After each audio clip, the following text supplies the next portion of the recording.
Good morning, family. Welcome back to the channel. We're going to go to the chalkboard on you. We're going to talk about the plan that we have for this 25-year-old straight out of college and how he's going to invest for the next 30 years. And that's it. And he's done. All he's going to do is 20% of his income, 20% of his income into his future self. In these three buckets, we're going to talk about these three vehicles. And these three vehicles are getting revved up. Okay, let's go to the chalkboard real quick. All right, family, here we are. Here's a blueprint.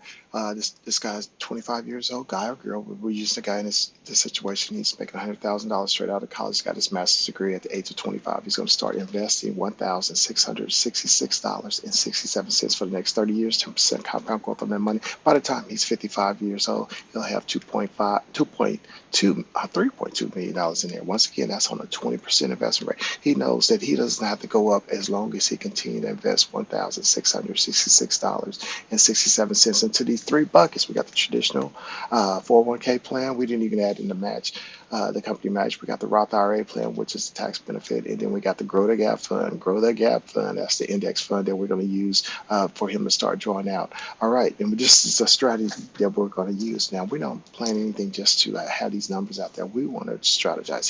He says he wants $100,000 at the age of 55. We know index for inflation, you got to have a little bit more than that over the next 30 years. So we go to the 401k plan. We're doing with $8,000 there. That's $666.67 per month.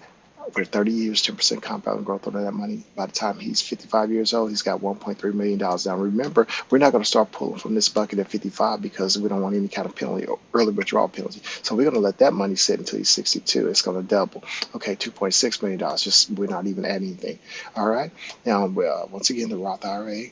$7,000 a year, $583.33 per month for the next 30 years, 10% compound growth of that money. At the age of 55, he'll have $1.1 million. So once again, we're not going to take from this money as well, because we're going to let this money double until he's 62, $2.3 million. Okay, the Grow the Gap fund. Now this is the one we want to add into our equation that we normally don't talk about.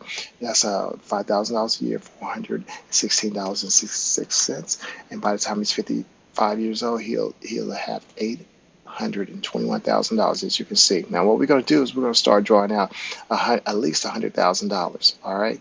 And the reason why we're doing that is so we can leave these alone, these other two alone, so they can double. And he's going to take out $100,000 a year like he wants, and then he'll still at the age of 62, he'll have $121,000. Now we'll leave this money over there just cause an emergency fund.